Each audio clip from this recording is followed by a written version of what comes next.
Hey everyone, this is Josh and Brian from the Tennis IQ podcast.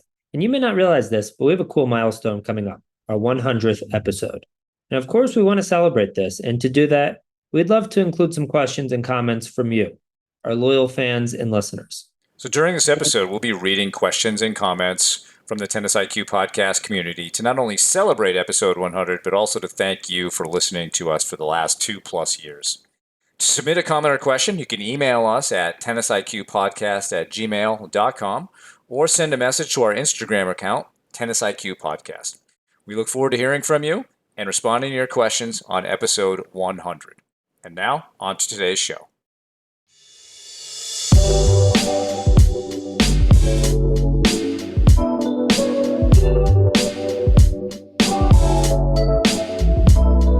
Hello and welcome to the Tennis IQ Podcast. I'm Brian Lomax. And I'm Josh Berger. And in today's episode, we're going to talk about how you can take a strengths-based approach to tennis. Now, this is a concept we've talked a little bit about in the past.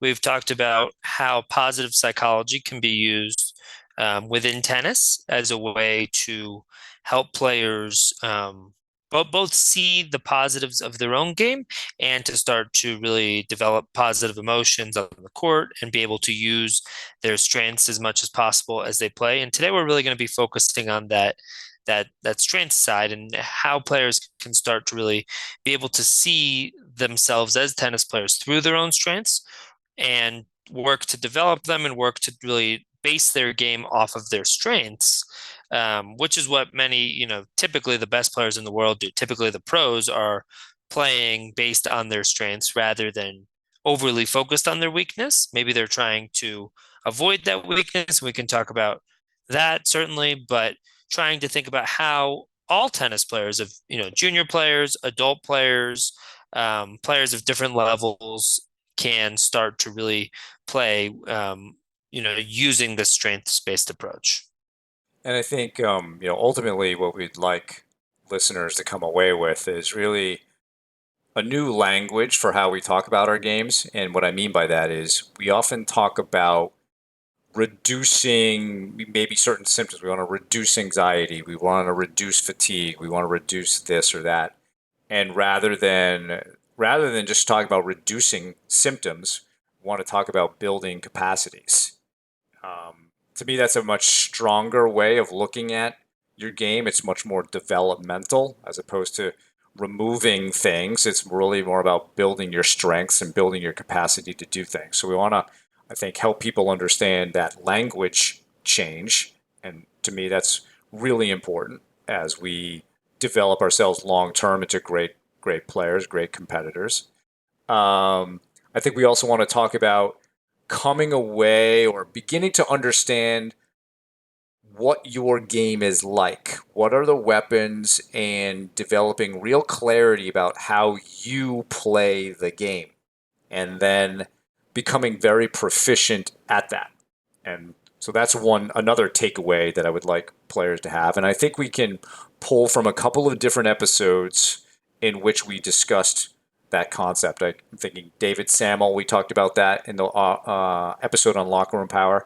Howard Bryant, we talked about that as well. We had a short conversation about John Isner and his clarity. Our episode with Marius Bernard, we talked about that with respect to Richard Krajicek, and again, clarity around the game. And one of the reasons I think that's really important, Josh, is over the last few years, I've worked with several young players, probably between the ages of 15 to 18, 19, who unfortunately hadn't really learned how to play the game. They have nice strokes, they can hit the ball hard, so they have some tools, but they don't really know how to put it together into a package of tactics and strategy and understand how to actually play. Therefore, when they go out on the court, they have no clarity about what to do. And I think that's a really important part of the game. And a strengths-based approach can help us get there, because one of the things that we want to not emphasize with players and coaches is this idea of being well-rounded. Now, that sounds perhaps counterintuitive. Like, Brian, why don't you want me to be well-rounded? Well, we'll get into that. But to me, if you're focusing on being well-rounded, you're actually neglecting certain parts of your game that are really, really good and that could be better, but you're spending maybe too much time trying to develop some weakness that may never really develop very well. So to me, those are some of the things that I'd like listeners to get out of today's conversation. And I think we can structure this, Josh, into maybe how we analyze our games beforehand. Maybe understanding what our capacities are, how we debrief on matches, how we talk to ourselves during matches, what our emotions are, and so forth. Yeah, I think that makes sense. I think there's different angles we can discuss this perspective from. How we prepare for matches, how we talk to ourselves during matches, how we reflect on them ultimately. Um, I think, yeah, when it can be so easy for players to focus on what's not going well. You make 3 or 4 shots in a row, and you're focused on the fifth shot or the fourth shot where you miss. Or you win 2 or 3 matches in a tournament and you lose, and that's the focus. That's all that you remember.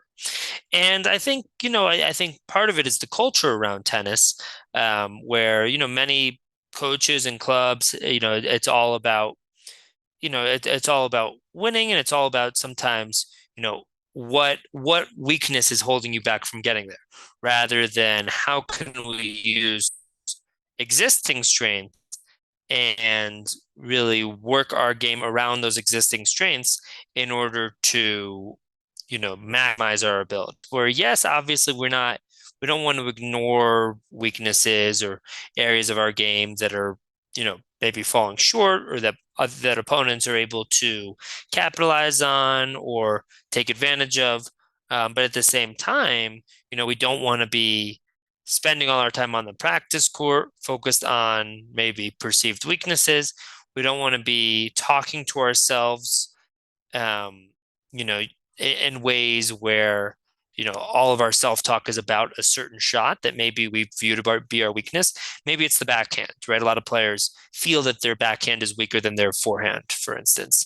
I so many times at tournaments, whether that I played growing up or, more recently, or from players that I talk to, they miss they miss that shot that they feel is a weakness, maybe 2 or 3 times, and then every time they hit it, every time they miss it after that, that negative self-talk starts to come out.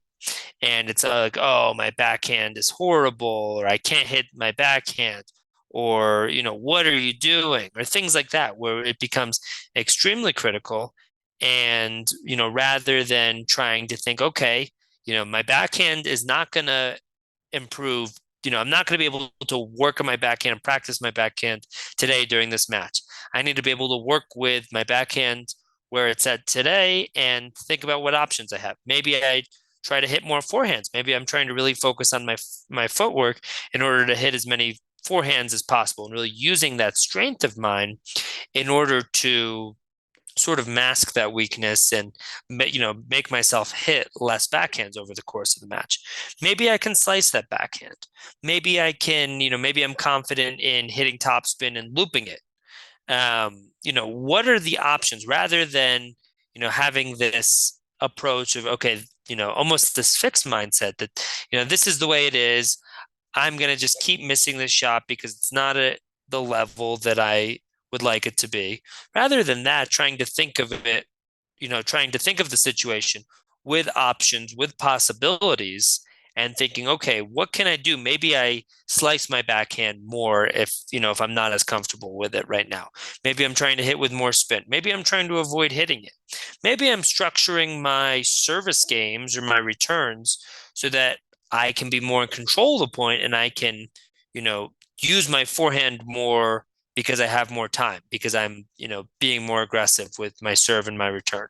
So trying to think, based on, what we perceive to be our strengths and our weaknesses, which everybody has them, how can we not let our weaknesses be, overshadow those strengths, and how we can sort of structure our game and also talk to ourselves in a productive and effective way based on that, and focusing as much as possible on what we're doing well and what sorts of strengths and what abilities we do have rather than the areas that we're lacking.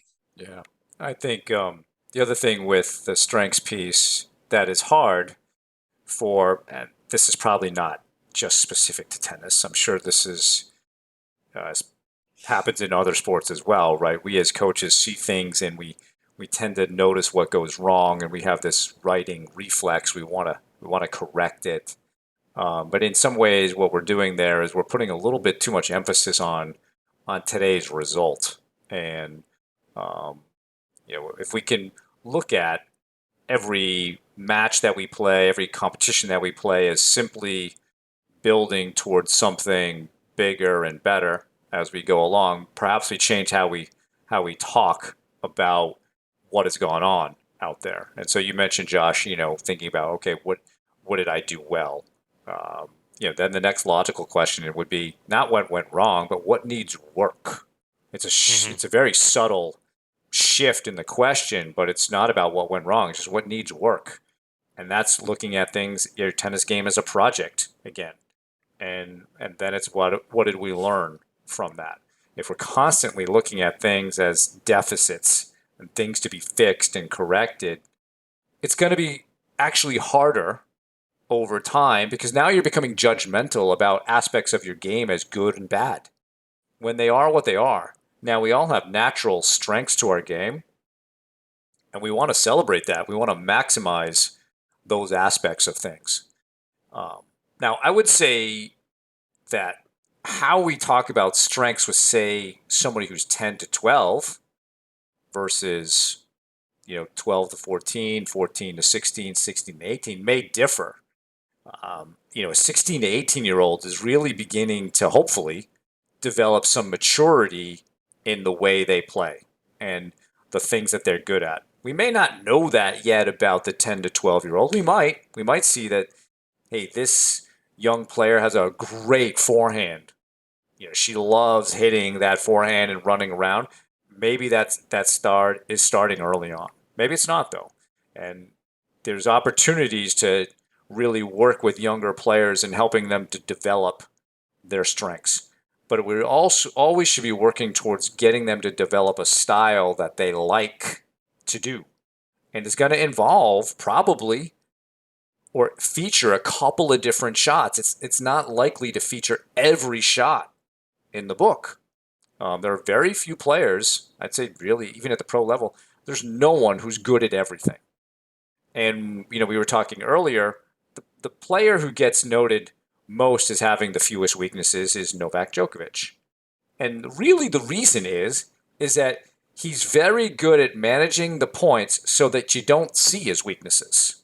So if we really go through an inventory of his game, great forehand, and he can do anything with it, inside out, down the line, cross, great backhand. I mean, his backhand down the line is amazing. It's one of the best shots that he can hit. His serve is really developed. He's great at holding serve. Okay? Those things are very, very good. How good are his volleys? They're actually not that great, but do we see them? No. He's very good at making sure he doesn't have to hit difficult volleys. His overhead is not very good. That's fairly well known. So when he gets lobbed, there can be errors there. But again, he's putting himself in situations where he doesn't have to hit that shot very often. You watch him hitting slice backhands. To me, when Novak Djokovic starts hitting slice backhands, it's a sign that he's nervous. Because he's not hit, for whatever reason, he's not trusting his two-hander. So even the number one player in the world, or actually he's not number one right now, right? But that's a whole different discussion. But he's clearly one of the greatest players of all time. He's not without weaknesses. And you can go through the other guys in the top 10, all of their games. You do an inventory of their games, and they're not well-rounded. And nor should they be. But when you look at these guys and what they're good at, they're world-class at it. And that's what we want players to begin to think about. When we talk about having clarity about your game, you want to have clarity about what your weapons are get really, really good at those. And as David Samuel said, you want to manage your weaknesses to the point that they don't get in the way of you finding your strengths and using them. So if we have a case where somebody's backhand is not as good as their forehand, and it's becoming a problem, like they're making a ton of mistakes to the point that they are unable to use their forehand because the points are ending on their mistakes, then yes, you need to work on that backhand to get it good enough so that you can still find the forehand more often. And maybe that's just I hit my backhand cross court and that's it. I just get it high over the net, it goes cross, and that's it. And then I look for a forehand. There's nothing wrong with that. There have been plenty of players who are serve and forehand only. And when it does come to their backhand, they know what they can do with it. They don't try to do too much. They know, all right, I know I can go cross with this, or I can go down the middle with this. With confidence. I can trust that one backhand. And so that's how you really want to be looking at your game, like do an inventory of what it is that or where you are. Say even as on a 1 to 10 or 1 to 100 scale. Go through forehand, backhand. You can go through different flavors, inside out, cross, down the line, the backhand, cross court, down the line, maybe it's down the middle, volleys, etc. And then you can even go through some of your mental skills, right? So we're profiling your game. One of the things I think, Josh, or I know, Josh, that prompted you on this topic was an article by Elmer Castillo and Matthew Bird about a strengths-based performance profile. Now they're focusing more on the mental capacities, but there's no reason you can't do this across your physical game, your mental game, your emotional game, and even your motivation and determination, those types of things. And so you can assess things like confidence and resilience, your ability to focus and handle distractions, etc. Look at that on a scale of 1 to 10. And maybe when you rate yourself, don't just ask, how do I go from a 7 to a 10? Recognize why you're a 7 and not a 1. I mean, there's some goodness to understand there. And that's not normally how we would look at it. But again, what are we looking at? We're not looking at the deficit of 7 to 10 so much. We're looking at the capacity you have between 7 and 1. Hey, there's a lot of goodness in there. Even if it's 5, well, how come you're not a 1? All right. You're a 5. That's good. Let's recognize that. And let's look at this as a process in which we're trying to develop ourselves in a positive way. And so again, if we can change the language about how we look at things as not as being what's wrong, but what's right, and how do we get to repeat more of what's right over time, then what's right gets stronger. Definitely. I think another example of this would be a player that maybe struggles with their second serve. Maybe they double faults, multiple times a set. Maybe it happens during big points. But trying to think, okay, what can I do, right? I love that you brought up that example of Novak Djokovic, and I totally agree that he is great at really maximizing his strengths, his serve, first and second serve, and his ground strokes, right? And he dominates, right? He gets in these modes where he doesn't miss. He gets in modes where he's able to really, dominate the court with his forehand and backhand. He doesn't have via his footwork too, right? I mean, that's really probably one of the keys, Josh, is that he's able to do those things because he covers the court so well. He's so flexible. That in combination with it, right? Definitely. So, when we think of him, we don't think of any of those weaknesses because he hardly has to hit it. He hardly has to hit those weaknesses, right? He's not hitting overheads, multiple times a game. So let's say it is that second serve. How can you put yourself in a situation to hit fewer second serves? Maybe it means you have to take a little bit off your first serve and you have to increase that first serve percentage. I mean, when we watch the pros play, they are generally between 55 to let's say 70, 75% on their first serve. because they don't want to have to rely on their second serve. And most of them, maybe there's examples of top pro players that have struggled with their second serves and double faulting. Zverev comes to mind, Sabalenka, Sharapova, I remember went through a period of time where she was struggling with it. But most pro players are able to, make their second serve pretty consistently, but they still don't want to rely on it. Most pro players at most are making somewhere around 50%, are winning somewhere around 50% of points on their second serve. And when you're expected to hold serve, you don't want to be relying on that second serve. You want to be making the majority of your first serve so you can set up the point the way that you want to. So, I think a lot of players that are, not professionals can take a page out of the pros book where, okay, we don't always have to go for the world's biggest first serve, especially, in this situation where maybe a player struggles more with that second serve. Let's think about taking something off of that first serve so that we can increase that first serve percentage. Maybe we're adding more spin. Maybe we're giving ourselves a little bit more margin away from the lines. We mentioned Djokovic, and I think he, as you said, Brian, he holds serve at a very high rate, but he doesn't have one of the world's biggest serves. He's not Riley Opelka or John Isner, Right.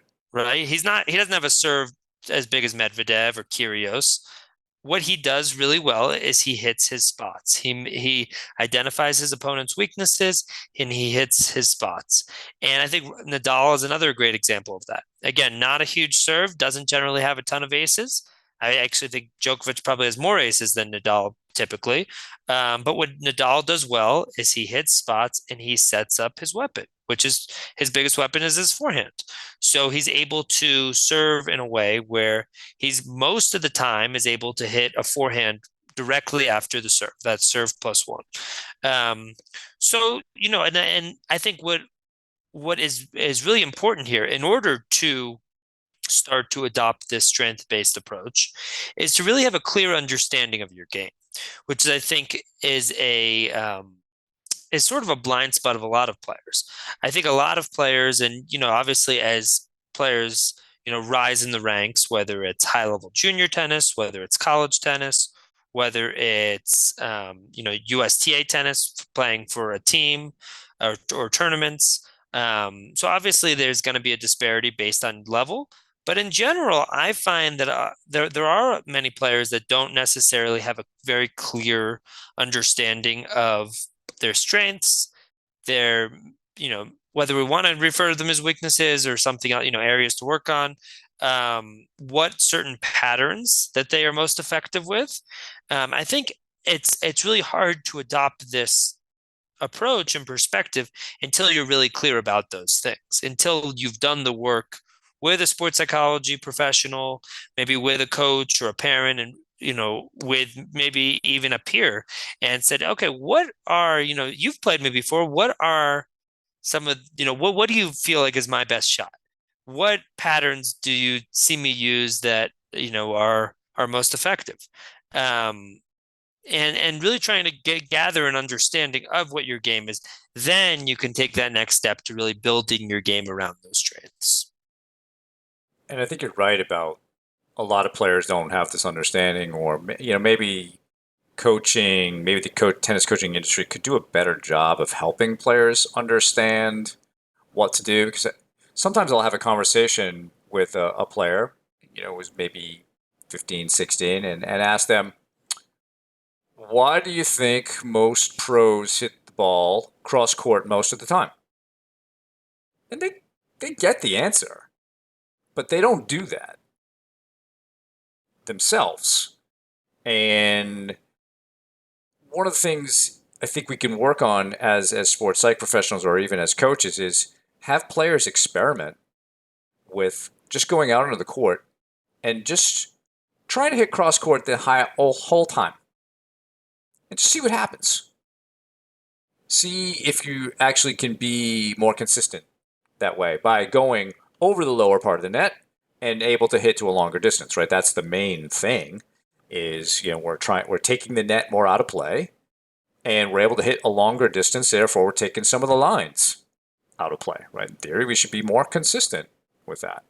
And it's a great way to just sort of simplify and begin to understand some patterns of play that work for you. Years ago, the women's coach at Brown University, Paul Wardlaw, produced a document called Wardlaw's Directionals. It's a great document just to understand what is a good framework to make decisions about what shots to hit based on where you are in the court, right? The high percentages. If you were to analyze Novak Djokovic's shot selection during points, what you would notice is that he almost always plays the true high percentage shot based on where he is. If he's supposed to hit cross court, almost always hits cross court. If it's a place in the court where he can change direction, he will, or maybe he still goes back cross court because you have an option on those shots, right? You will rarely find him changing direction on a ball where he's way behind the baseline. He's making really smart decisions because, again, he has clarity and he understands the geometry of the game.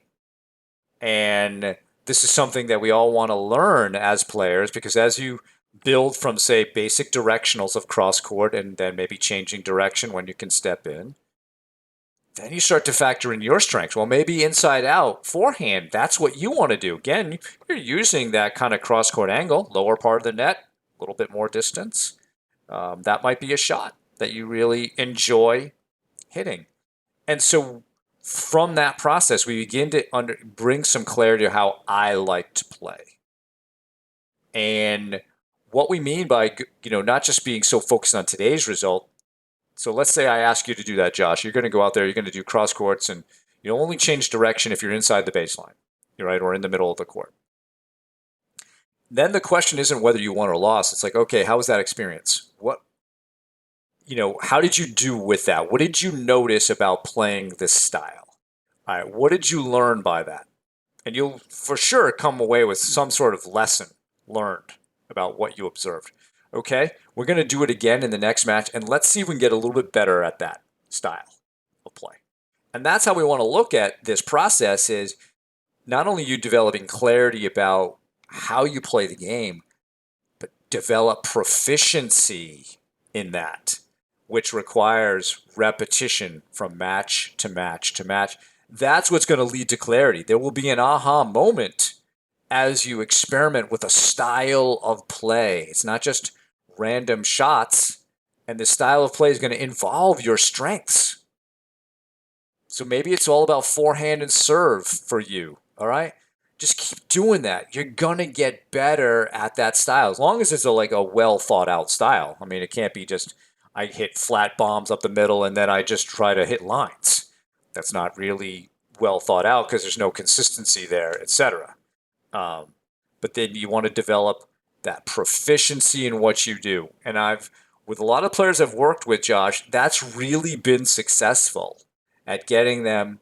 Don't worry about the results so much. I just want you to go out on the court and work on your process and your way of playing, and insight is going to come through that, and you're going to get better at it, and that's what we want. We want you to develop proficiency in your style of play, because once you do that, the results that you certainly want to attain will start to come more and more.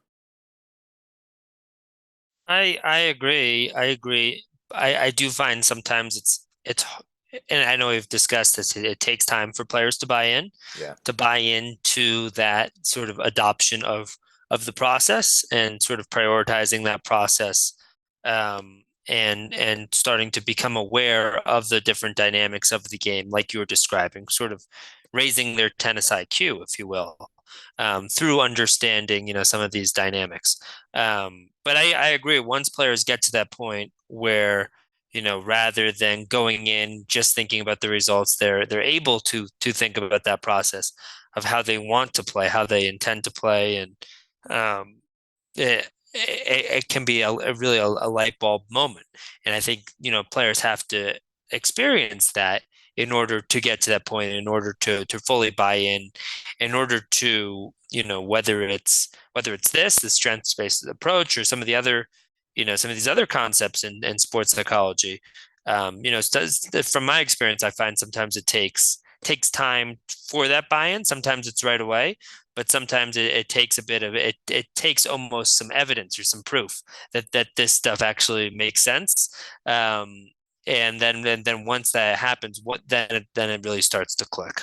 Yeah, it's that leap of faith that we often talk about when we say focus on the process.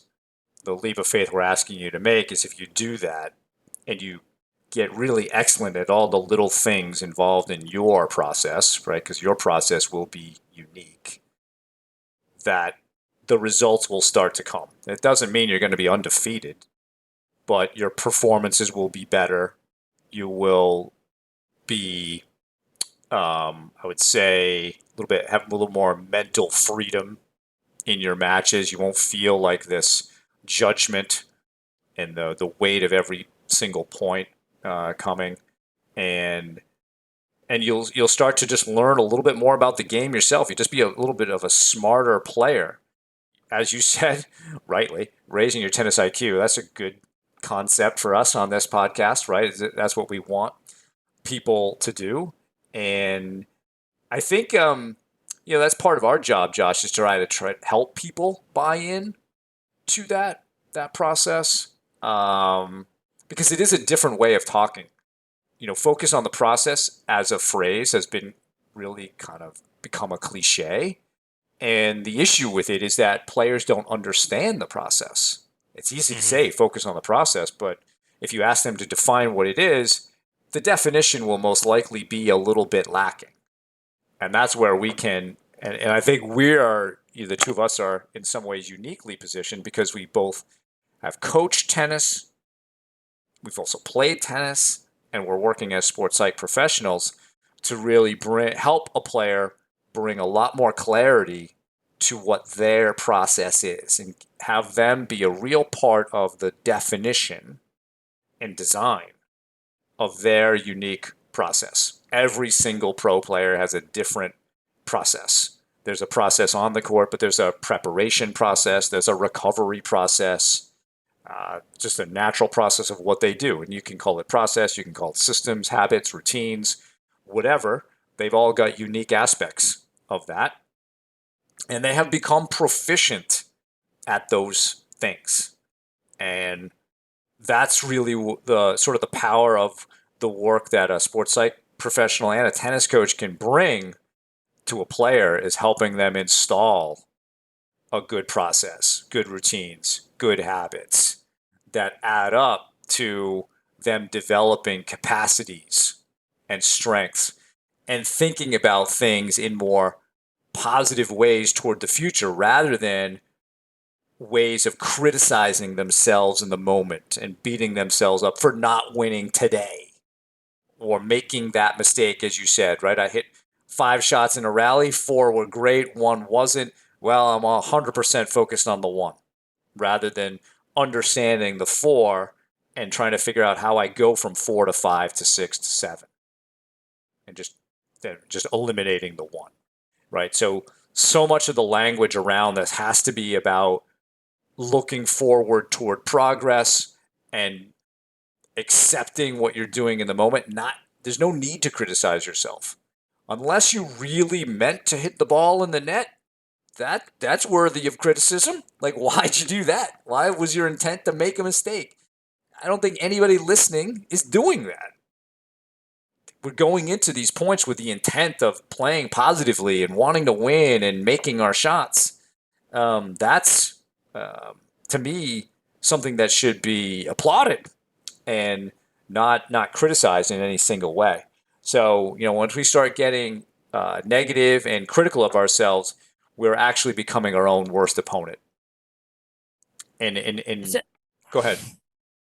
No, I was just gonna add on that I think a big part of this is trying to make sure that we're learning from all of our experiences. Right. You mentioned, that situation where somebody makes 4 shots in a row and they miss the 5th.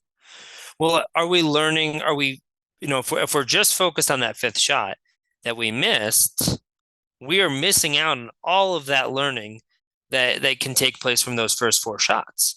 We've talked about that quote, success leaves clues, right? And if we're not paying attention to those clues, if we're not paying attention to those first 4 shots, how we, let's say we're focusing on brushing up on the ball and trying to increase depth and height on our ball. And we do that so nicely those first 4 times.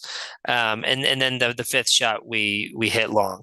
If we're not noticing all those 4 times in a row that we did it well, first of all, we're not getting that sort of positive reinforcement from successfully doing it. We're not going to feel as confident that on that sixth time, after those first 5 shots, that we're likely to make it. When in reality we've made 80% of those last 5 shots.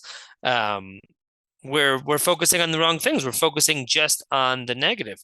But being able to learn from what goes well too, right? After a match, after a practice, having some sort of system where we can reflect on what's taken place. What did you do well out there?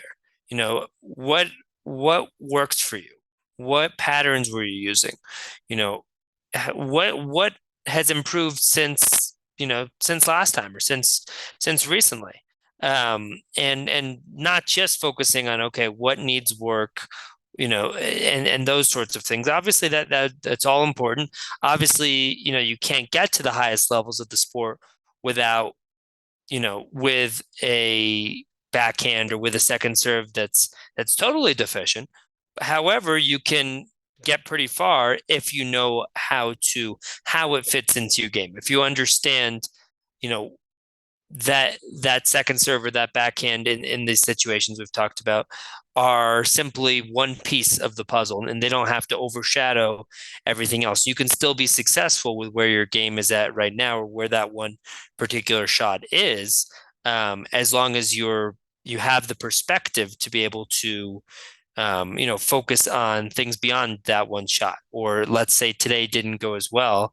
Do you have the perspective to, think about the bigger picture and think about how well things have gone, over the past 3 months, let's just say, and the improvements that you've made.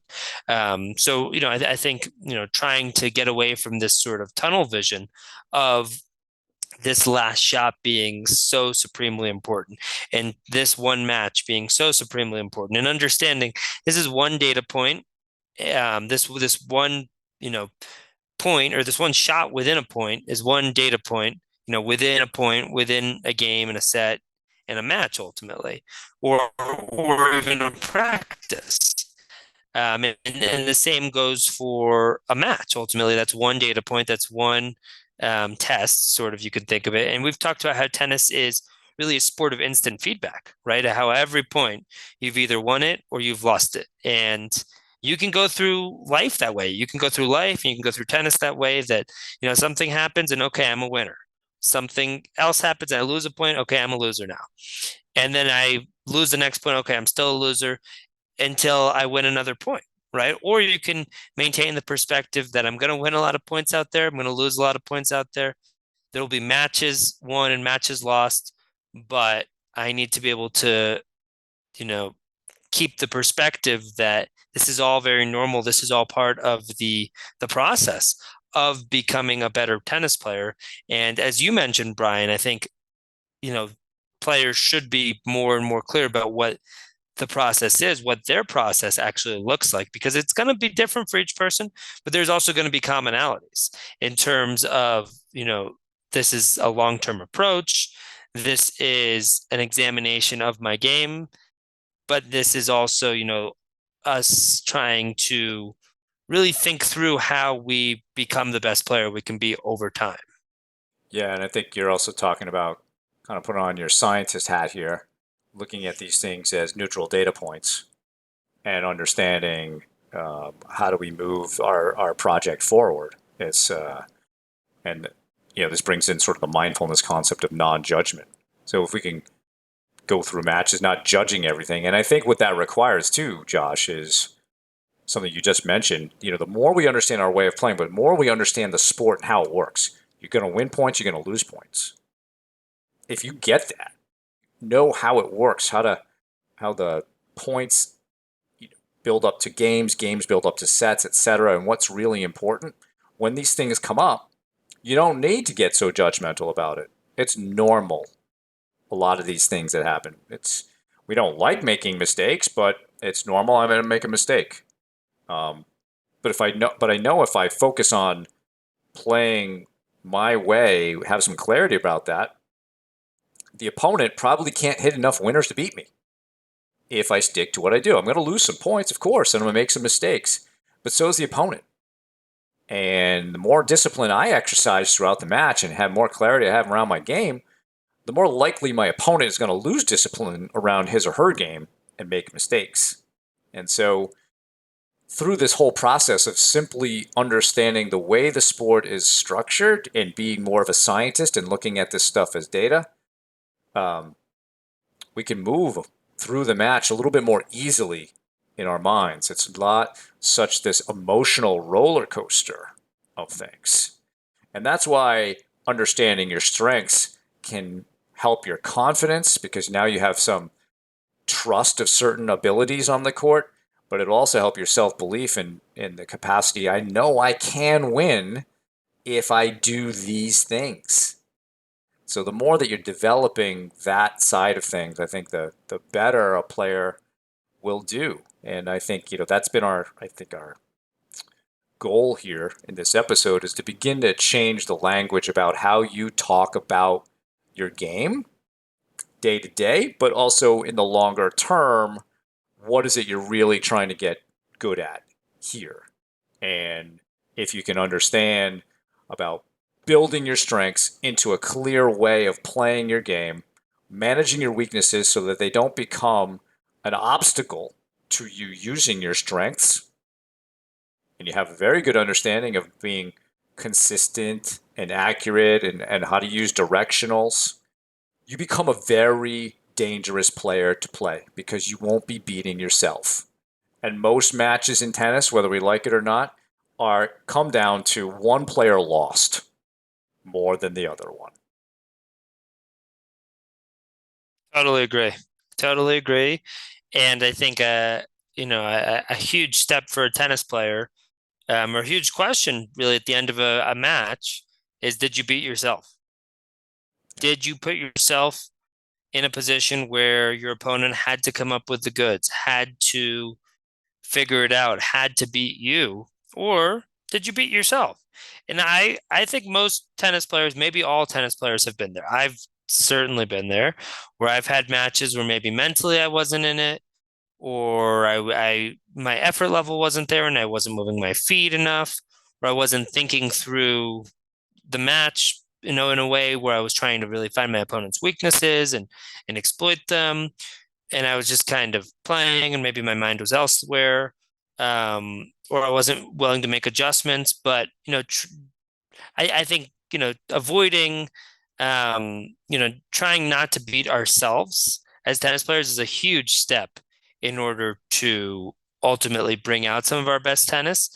But again, easier said than done, and I think it ultimately includes a lot of what we're talking about today: understanding the game, right? Developing that tennis IQ, understanding your own game, starting to get better at really identifying your opponent's strengths, weaknesses, and then from that point, using your strengths, using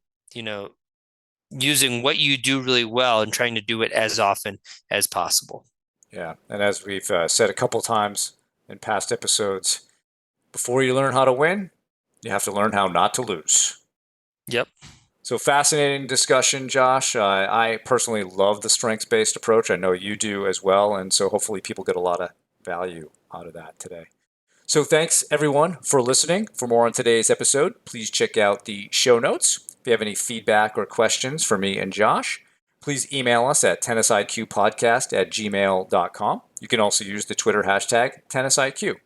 Additionally, please subscribe to the show on your podcast platform of choice, including YouTube, so you can be notified of new episodes. You can also check us out on Instagram. Thanks again, and we'll talk to you soon in our next episode.